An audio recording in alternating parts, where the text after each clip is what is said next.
Saudação internauta, mais um vídeo aqui. Esse vídeo vai ser uma reação a uma live do professor Rafael Rocha, que fez, acho que anteontem, parece, não sei, sobre Apocalipse capítulo 3, versículo 10. Qual seria a melhor tradução? Seria da hora, te guardarei da hora, capítulo 3, versículo 10, te livrarei da hora, ou te livrarei na hora da tentação, da provação, enfim. Então eu vou estar reagindo a esse vídeo. O motivo da reação é exatamente que fez uma citação aqui, a minha pessoa também. Tradução. Essa tradução já Almeida Revista Atualizada. O centurião estava em frente dele. Em frente dele. Então, mais uma vez, outra tradução. Porque eu também ouvi de um professor aí. Falando a respeito de mim aqui. Porque a preposição é que está no sentido de em, ou no sentido de nas mais bárbaras traduções, não nas mais robustas. Ele usou o termo robustas. Robustas para ele é Almeida Revista Atualizada, Almeida Revista Corrigida, as outras grandes traduções. Então, para ele que não acredita que as mais robustas traduções, está aqui Marcos, Almeida Revista Atualizada, traduziu a preposição em, né, que está com ex, com sentido de em. Tá, beleza. Então, baseado nessa discussão, essa discussão envolve, por exemplo, pré e pós, quando ela está se referindo a arrebatamento ou não arrebatamento nesse texto. Nesse caso, não é uma discussão basicamente entre pré e pós, uma defesa nesse sentido, porque aqui a discussão básica é se o sentido mais correto, a melhor tradução seria te guardarei da hora, né? Que nesse sentido significaria, grosso modo, que a igreja, né, nesse sentido, ficaria na tribulação, porém ela estava guardada, ela estaria guardada dessa tribulação, ou enfim, qual que seria o sentido dessa palavra, né? Ela estaria guardada, intacta do começo ao fim. Beleza. Uma tradução na hora, ela ainda poderia indicar que a igreja permanece aqui, porém ela teria um leve sentido diferente, por exemplo, que a igreja ela seria guardada dentro da tribulação. Então, dentro dessa perspectiva, você pode criar várias argumentações. A igreja vai passar, mas Deus não permitirá que eles morram, algumas coisas assim, tá? Então, a gente vai estar fazendo a reação a essa live também que o professor gravou concernente isso aí.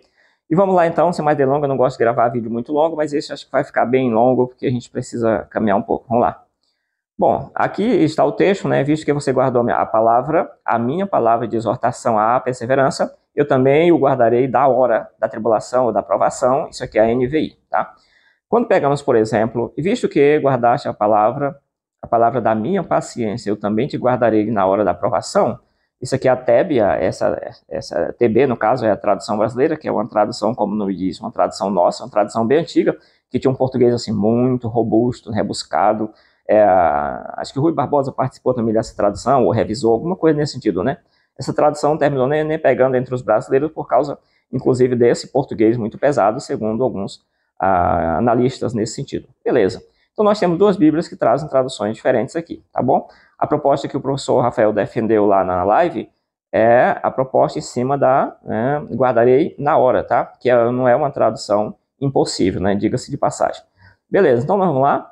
Eu trouxe aqui alguma parte do grego só para contextualizar aqui. As cartas, elas iniciam sempre com a expressão grega, ó, to, angelo, tes, en. Aí vai mudar o nome da igreja, a quem se destina a carta, nesse caso é Éfeso, no caso é Efeso, né? Efeso, Eclesias, Grapson. Grapson, que seria a ideia de ao anjo da igreja escreve, né? Grapson. Eclesia, Grapson, escreve a essa igreja, né? Ao anjo da igreja escreve, na verdade. Bom, aí nós temos aqui, aí nos demais vai mudando somente o nome da igreja. Aqui seria Esmirna, aqui seria Pergamo, e aqui seria Tiateiros, né?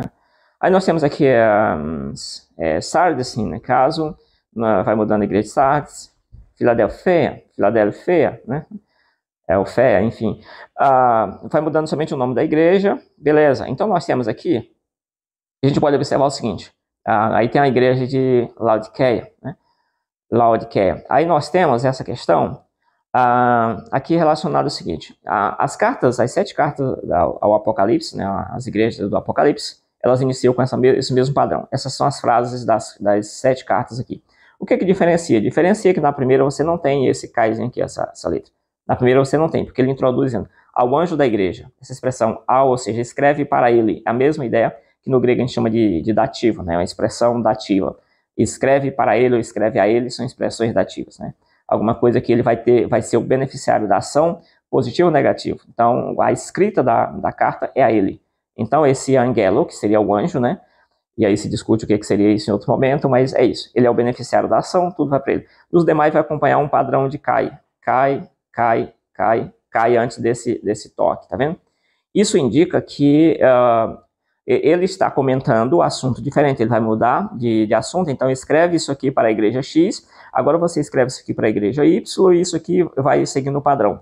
Isso mostra também que ele está, mesmo aqui parece usar-se orações coordenadas, né? Faça isso, e depois corra, e depois levante, e depois faça isso, aquela ideia como se fosse uma receita de bolo, que é um padrão de João, no que tange a questão de uso de orações coordenadas em vez de orações subordinadas, que, segundo alguns eruditos, isso demonstra que uma erudição maior, principalmente relacionada ao grego clássico, né, outros autores, quando se usa orações subordinadas, e alguns autores também sugerem que isso demonstra exatamente um semitismo, um hebraísmo, né, característica de que essa escrita ela pegou alguma característica do hebraico, do aramaico, enfim, esse tipo de coisa. Então, a gente não vai se ater a essa questão, era só mesmo introdutória aqui para a gente caminhar. Então, vamos ver o EC em relação à gramática, tá? O EC em relação à gramática, nós temos a gramática de Farias, né? Farias 2002, 22, ele vai dizer que o EC tem um sentido de e também né, desde, né? Tá aí, tá tudo direitinho. Nós temos aqui o Hegel, que acho que aqui eu terminei repetindo algum padrão aqui, né? O slide. Então, o Hegel vai dizer exatamente que o EC, ele tem um sentido com o ablativo, no caso, né? Quando você está trabalhando o grego com aqueles 8 casos, né? Aquelas funções, você vai usar especificamente o EC aqui no ablativo, de acordo com o Stelios Hegel, né? Se você estiver trabalhando com 5 casos, o EC vai estar trabalhando dentro da estrutura do genitivo, tá bom? Acho que eu terminei repetindo essa questão, vou passar aqui. Houve aqui uma repetição. Ok, o William Demus, ele vai dizer que essa preposição, como ele está trabalhando com 5 casos, essa preposição vai atuar com genitivo e vai ter a ideia de dentro de, fora de, né? E aí é basicamente o que ele vai colocar sobre isso aqui. O Chamberlain, que é um dos gramáticos mais queridos, né, da minha pessoa, eu peguei Chamberlain quase na primeira semana que comecei a estudar grego, gosto demais, tenho um respeito. Ele vai dizer, ó, ek, vai ter a ideia de fora, dentro de. Em o Novo Testamento, esta preposição usada somente com ablativo, tá? Se você estiver trabalhando com 8 casos, qual é o caso que ela vai estar? Ablativo, beleza. Se estiver usando 5 casos, a estrutura de 5 casos, você vai trabalhar, repito, genitivo, tá? Então, é isso. Os escritos de João, né, no caso aí, por exemplo, os evangelhos, as epístolas também, o Apocalipse, eles usam com frequência maior do que quaisquer outros dos livros do Novo Testamento. Isso aí o Chamberlain vai fazer essa afirmação. Se ela é verdadeira, não sei, a gente vai saber. Então vamos conferir essa afirmação do Chamberlain e saber se o João é o autor que mais usa essa preposição aqui. Beleza, nós temos o ek, né? Aqui é a ocorrência do ek. O que nós temos? Essa preposição, como já foi colocada, ela aparece na casa das 900 vezes no Novo Testamento. A preposição ek que é muito usada no básico do grego, dizer para fora, né? Então você vai para fora, a ideia de extrair para fora. Por isso que no Apocalipse 3 e 10 você tem aquela briga, dizer, a igreja vai ser tirada porque aqui tem um ek, então para fora da provação, para fora da tribulação, tá? Então ela aparece aqui nessa contagem 903 vezes ou 916, como você já viu também nesse slide, porque depende do texto grego, depende de alguns fatores aqui para você determinar a quantidade exata. Beleza, então essa é a quantidade. No Novo Testamento ela aparece 913 vezes, dessas 913 vezes, 330 vezes são apenas em João. Então, ela vai ter isso aí. 162 vezes no livro de João, no Evangelho, 34 na primeira epístola de João, uma na segunda epístola, 2 na terceira epístola e 131 vezes no Apocalipse. Então, João ganhou disparadamente aqui concernente. Vamos observar os livros aqui. Aparecem 27 livros do Novo Testamento e o único livro que não vai aparecer isso aqui, vamos contar aqui, né? Nós temos aqui, aparece em João, no Evangelho de João, aparece em 1 João, né? Aparece aqui em 2 João, 3 João e também no livro de Apocalipse. Juntando tudo, 330 vezes, mais ou menos, que essa preposição aparece em João e João ganhou de disparado. Quando você pega 913 vezes menos os 330 que João usa, vai sobrar aí 583 vezes para ser usado em todos os demais escritores do Novo Testamento. Assim, João quase escreveu sozinho as preposições ek que você tem no Novo Testamento. Tá? Então, a dificuldade de você estudar a preposição ek em João, ela é absurda, porque são muitas preposições, são muitas ocorrências.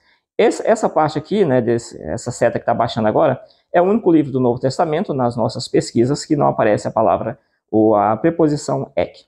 Beleza? Feita essa observação, continuemos aqui concernente o ek segundo as gramáticas. O ek ele vai significar de, indicando o lugar de saída, com ablativo, segundo Taylor, né?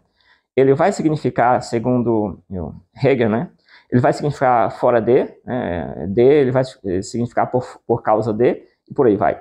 Vai significar também, por exemplo, com genitivo, aqui ele está trabalhando com os 5 casos, vai significar de, a partir de, desde, por, de acordo com. Aí vai indicar separação, partitivo, origem, material, o tempo, agência, meio, causa, conformidade e uma adjunta adverbial, segundo Pinto, 2020. Beleza? Então, continuando aqui ainda com a gramática. Fora de, dentro de, desde, né? A partir de, dando a ideia de, e vai trazer o sentido dela geral, as funções ali, o direcionamento e tal, vai indicar separação, origem, né? Espacial também, a questão aí, e um distanciamento espacial, temporal, vai indicar causa, tempo, agente causal, então, o agente instrumental, o meio, o modo, aí segundo junho de 2000, se não lembro, não coloquei aqui, mas enfim, a página 144. Nós temos aqui ainda, continuando, o Wallace vai dizer que a preposição que ela tem um sentido de, fora de, para longe de, longe de. Essas são as observações aqui feitas por Wallace. O Taylor também vai colocar como, tendo a ideia de lugar de saída, com ablativo o Taylor também vai colocar que ela vai ser usada apenas aqui no ablativo, tá? Porque ele está considerando os 8 casos. Ok, então nós temos mais aqui. O Mecher, por exemplo, ele vai dizer sobre essas preposições, a importância da preposição, a preposição e a sua importância.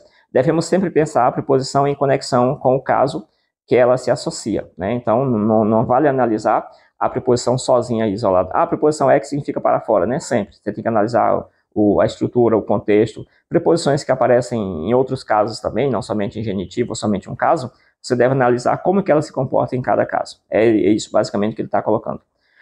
Ele vai dizer, poucas coisas são tão importantes para a compreensão do Novo Testamento do que o conhecimento nítido das principais preposições. Isso aí ele vai estar colocando.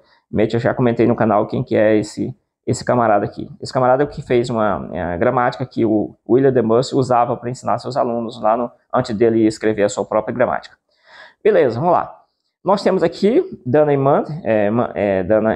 Mann, Manter seria aqui, né? Aqui houve uma escrita errada. A melhor maneira de determinar o significado de uma preposição é estudá-la em seus vários contextos e observar seus vários usos, né? De acordo com Papas, né? Beleza. Nós temos aqui também o Dr. Robertson, ele observa uma coisa interessante que é muito difícil, portanto, fazer qualquer divisão adequada das preposições pelos casos, né? Apenas por isso.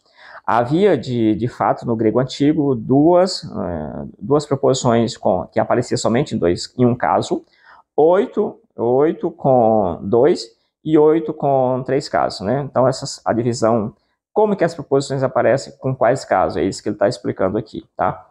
A preposição e o caso, continuando, não será a preposição que requer determinado caso. Este é que exige aquela na expressão da relação estabelecida. Luiz, página 503, tá? Ou seja, é o caso que comanda a preposição. Beleza. Nós temos aqui também 4, né? 4 preposições seguidas sempre pelo genitivo são a preposição anti, a preposição apó, a preposição ek e a preposição pró, tá? Essas são as preposições que trabalham somente com genitivo ou, no caso do ek, pelo menos, aparece somente no ablativo, beleza? Aqui temos, perfeito aqui, então já identificamos que a preposição ek só vai trabalhar no caso genitivo, tá bom? O genitivo preposicionado indica separação, procedência, proveniência ou também origem. Vai indicar isso aí. Ele veio de algum lugar, é isso? Ele saiu da casa, né? Ele entrou na casa, enfim, já seria outra questão aí, outra preposição. Beleza, nós temos algumas bíblias evangélicas que trazem aqui, ó. Algumas bíblias que eu terminei isso chamando bíblias robustas, nós temos a maioria das traduções, vão trazer exatamente guardarei da hora. Por exemplo, a Almeida Corrigida vai dizer, eu te guardarei da hora da tentação, né? A ACF também ela vai dizer, te guardarei da hora. Nós temos outra bíblia. Nós temos a Almeida Atualizada, te guardarei da hora, né? Nós temos também a NA atualização da Almeida Atualizada, né? Ela vai dizer exatamente, te guardarei da hora. Nós temos aí, por exemplo, o Almeida Século XXI, te guardarei da hora. Nós temos, por exemplo, a tradução, a TB, ela vai dizer, te guardarei na hora, né, que é aquela tradução lá no início. Nós temos a outra tradução, por exemplo, visto que eu te guardarei da hora, né, isso aqui é o que? A NVI. Nós temos a tradução, por exemplo, da nova tradução linguagem de hoje, vai dizer, eu te guardarei no tempo, aqui foi mais para aquela questão. A NVT, por exemplo, porque obedeceste à palavra, eu te guardarei do tempo, né, a NVT. Nós temos bíblias católicas como a TEB, né, a Bíblia Tradução Ecumênica aí, né, acho que é. Nós temos te guardarei da hora, são bíblias católicas respeitadas. Nós temos a Ave Maria, te guardarei da hora. Nós temos, por exemplo, a Bíblia de Jerusalém, te guardarei da hora, né. E aí por aí vai, né. Nós temos outra Bíblia católica dizendo que também outras bíblias católicas dizendo que guardarei da hora, né? Apesar que tem Bíblia católica também dizendo que guardarei na hora.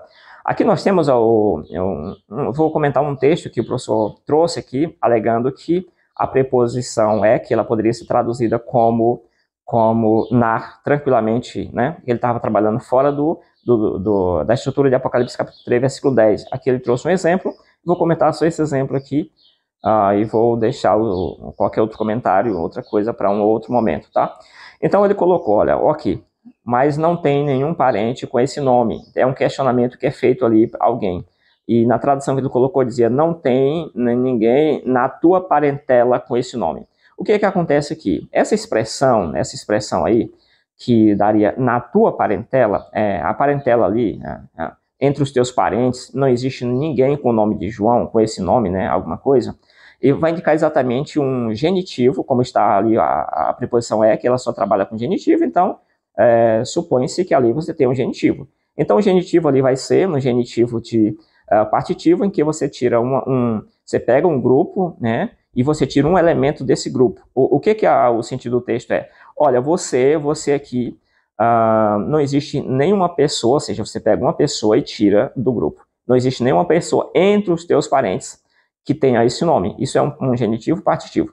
Então, nesse sentido, a tradução nem se importaria tanto se é na ou coisa do tipo. Mas a ideia é essa. Entre os teus, não tem ninguém com esse nome. Essa é a ideia do genitivo partitivo. Então, um exemplo. E saiu alguém dentre os fariseus. Ou seja, um genitivo partitivo. Porque alguém que estava dentro dos fariseus foi retirado ali e colocado numa posição de destaque. Tá bom? Então é isso, essa parte aqui, a apresentação da argumentação seria essa aqui tranquilamente. Beleza, então nós temos, por exemplo, ele trouxe outras alegações, né? Aqui está o texto que ele comentou, a expressão que traz essa expressão em português que ele comentou, né? Ectes, né? A ectes aqui, exatamente uma preposição seguida de uma estrutura no genitivo, né? E aí está relacionada à sua parentela. Beleza, então vamos lá. Aí ele trouxe também a alegação nesse texto aqui também, trouxe um pouco de alegação nesse aqui, para mim tranquilo, tá? A gente pode analisar isso aí tranquilamente em outra circunstância. Por exemplo, o é que pode substituir o when na ideia de na, né? Nós temos aqui essa possibilidade, eu não vi nenhuma gramática dizendo que o é que pode substituir o when no mesmo sentido. Eu não vi nenhuma gramática essa informação, tá? Então, se existe, o professor pode apresentar em outro momento aí essa alegação aí, tá bom? Mas o é que pode ser traduzido como na, o é que aparece traduzido como na, com certeza, tá? Uma coisa que eu quero observar é a ideia de tempo. Então, se Apocalipse 3:10, como o professor colocou, classificou ali, você tem a ideia de um tempo, né? Eu te guardarei da hora, né? Ali você tem hora e um período específico que vai acontecer, beleza. Vamos fechar essa ideia como sendo temporal. Se essa ideia é temporal, beleza? Então, se você traduzir na hora ali, você for dizer que aquela tradução ela está fazendo uma função da preposição em, né? É um pouco complicado porque a ideia de tempo que você tem no dativo, na preposição em, que ela aparece ali no dativo, na ideia dos 5 casos, a ideia de tempo dela é diferente da ideia de tempo da preposição ek no genitivo. É uma ideia totalmente diferente, assim, né? Ó, o tempo no dativo, en mais dativo, indica o momento da ação. O momento da ação. Então, Deus vai julgar o mundo, né? Em algum momento, quando ele julgar o mundo. A ideia de tempo dentro do genitivo, com a preposição ek, indica o ponto de início, o ponto que inicia a duração de uma ação verbal, né? Então, o foco delas são diferentes, ainda que você possa encontrar, talvez, lá, alguma expressão né? Em boa parte das traduções, mas se precisa verificar se ali você tem uma ideia temporal, se a ideia temporal, se for ideia temporal, logicamente essas ideias elas devem ser consideradas com a apresentação de uma contra-resposta a isso, você deve considerar se aquela ideia de tempo realmente é a mesma ou não, né? O que a gramática fomenta que não seria a mesma coisa, tá bom? Aí nós temos, por exemplo, mais uma observação. O genitivo é o caso, alguém pode estar se perguntando o que é o genitivo? É o caso da qualidade, do atributo, a descrição ou então o tipo, né? O genitivo de tempo indica o tipo de tempo também. Isso aí é uma observação. O genitivo de tempo ele vai indicar qual é o tipo de tempo aqui que está sendo feito, né? O outro gramático vai dizer o genitivo de tempo, ele vai indicar o ponto inicial que a duração de uma ação verbal começa. Qual é o ponto inicial dela? Tá? Então, são coisas diferentes. Aqui tem o loinida, por exemplo. Nós temos loinida, classifica o verbo terel, que é o verbo que aparece ali, teresso ek, né? Que está no futuro, que é o verbo companheiro da preposição ek que a gente está comentando aqui. Ele vai aparecer classificado ali pelo menos em 3 domínios pelo o léxico de loinida. E um dos domínios que aparece em Apocalipse 3 e 10 é o domínio de controlar, governar, guardar, vigiar. Nesse caso, guardar, tá? Então, aqui você tem continuar, manter, sob custódia, guardar, vigiar, custódia. O ato de manter alguém sobre a custódia ou guardar um indivíduo pode ser expresso como ficar de guarda para garantir que alguém não escape, ou vigiar cuidadosamente para que alguém não possa fugir, ou então a ideia de amarrar alguém para que essa pessoa também não venha fugir, tá? Ou a ideia de guardar, qual é a ideia de guardar segundo o léxico de loinida desse verbo? Nesse sentido, a ideia de você realmente preservar intacto sem nenhum tipo de dano, tá? Então, basicamente isso. Aqui você tem uma coisa que uma pessoa comum levaria talvez dias, semanas, para descobrir que o loinida considera que todas essas passagens aqui estão dentro desse domínio de guardar, né? O guardar, o controlar, enfim, vigiar. Todo esse domínio que eu trouxe aqui, são essas passagens aqui, ó.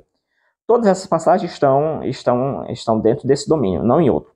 Então você analisa como é que o verbo terel ele aparece relacionado com dentro desses textos aqui. Os textos que apresentam a cor mais azul, considerei aí uma guarda comum, né? Alguém que prendeu alguém, guardou Jesus, os guarda ali, tal e tal, prenderam alguma aposta e tal, beleza.